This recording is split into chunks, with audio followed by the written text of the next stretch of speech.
Pastor, cuando uno se casa sin la voluntad de Dios y el matrimonio fracasa, ¿cree usted que Dios ya no hace nada por uno, por ese matrimonio, porque me casé sin la voluntad de Dios? Hay varias cosas que quien pregunta debe de tener en cuenta. La primera, muchas veces las personas, cuando se les presenta una dificultad en el matrimonio, entonces de inmediato dicen, no fue la voluntad de Dios, porque piensan que casarse en la voluntad de Dios es igual a no tener ninguna dificultad. Y cuando las personas tienen esa visión, realmente están equivocados, porque son dos personas diferentes, posiblemente de dos culturas diferentes, con dos crianzas totalmente diferentes. Y bueno, son tan diferentes que por eso se casan. Además, cuando uno se casa, a uno le dicen que le entregan esposa para bien o para mal. Eso se lo dicen a él, eso se lo dicen a ella. Y solamente como que piensan en aquello del matrimonio solo para bien.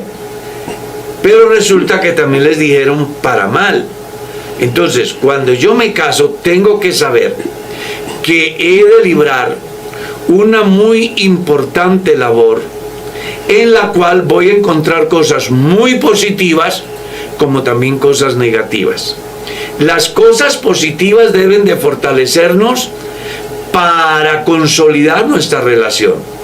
Y las cosas negativas que se presentan deben de contribuir a fortalecer nuestro carácter cristiano, nuestra capacidad de tolerancia y la manifestación del verdadero amor, que es el que hace posible que por difícil que se presente la circunstancia o el momento, tenga una salida. Eso como en primer lugar. En segundo lugar, las personas que se casan no deben de hacerlo por conveniencia, sino por amor. Muchas personas se casan por el hecho de que entienden el Evangelio y entonces, pues como vivo en unión libre, me voy a casar para poderme bautizar. La persona, más que pensar en casarse para bautizarse, debe de pensar, amo lo suficiente a la persona que está conmigo como para que sea mi compañero o mi compañera por el resto de mi vida. Recuerde, uno debe de casarse por amor, no por presión, no por conveniencia, no por interés, no por decepción, no por pasión. ¿Ya? Las personas que se casan de manera diferente a un verdadero amor son personas que cuando el camino se ponga cuesta arriba van a encontrar reparos, defectos y al final termina destruyéndose ese matrimonio. Entonces, antes de casarme, yo tengo que pensar, ¿por qué lo voy a hacer? Recuerden que aquí hemos dicho más de una vez, antes de dar un paso, yo debo de pensar qué gano y qué pierdo. Y después de que haga una evaluación, entonces debo de tomar la decisión. En todo caso, debe de saber el que se va a casar que no va a tener por compañero o por compañera a un ladrillo, a una piedra, a un ser inerte.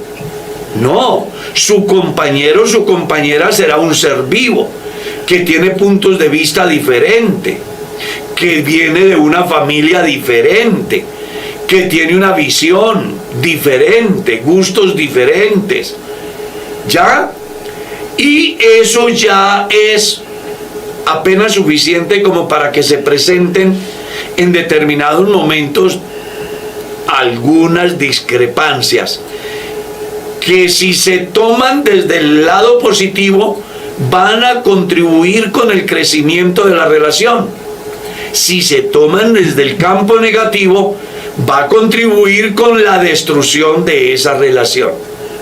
Entonces yo siempre he dicho más de una vez que las personas que se casan tienen que saber que se mueren. ¿Escucharon? Se mueren.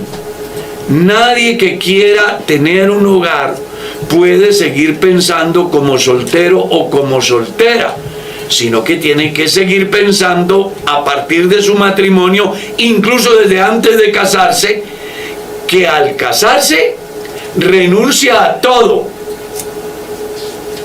inclusive al derecho más grande del ser humano, que es la libertad. Porque en el momento que el hombre se casa, pues ya la Biblia dice que no tiene derecho sobre sí, sino la mujer. Y la mujer cuando se casa, dice el apóstol, no tiene potestad sobre sí, sino el marido. Eso le dice a usted lo que representa casarse. ¿Ya? Entonces aquí lo que la persona tiene que entender es, yo me casé y estoy lo suficientemente muerto o muerta como para aceptar a la otra persona, para luchar no pensando en mi propio interés, sino en el interés de ambos. Estoy dispuesto o dispuesta a renunciar a todo, a perderlo todo, a arrancar de ceros para un nuevo proyecto de vida que se llama familia. Es que ahí es donde radica gran parte del problema. Cuando el hombre se casa y no cumple con su rol. Cuando la mujer se casa y no cumple con su rol. Entonces, al no cumplir, viene la reacción. Y cuando viene la reacción de la parte afectada, entonces sencillamente se piensa que no es voluntad de Dios. Resulta que la voluntad de Dios es agradable y perfecta, y esa perfección solo parte de un principio que se llama amor. Y si usted ama de verdad, usted cumplirá con su rol como hombre. ¿Y cuál es su rol como hombre? Dar su vida por su esposa, amarla como Cristo amó a la iglesia. Y si usted ama a su esposo como Dios le manda, entonces la Biblia le dice dos cosas. Una, sujeción, y dos, respeto. Entonces, cuando falta en ella o en él el cumplimiento de su deber, pues entonces viene la anormalidad y se presentan fisuras que en la medida que va pasando el tiempo y no se busca una solución, pues va a ser mayor. Y al final van a decir, no es la voluntad de Dios. Pero eso no se puede pensar después de que me casé. Eso tengo que pensarlo es antes de casarme. Porque claro está, te entregamos esposa para bien o para mal, en todo lo que la vida da o la vida quita, en la salud, en la enfermedad, en la abundancia, en la escasez. Y renunciando a las o a los, te consagrarás solo para él o para ella mientras los dos viven. ¿Y qué dijo usted que es tan inteligente? Que sí.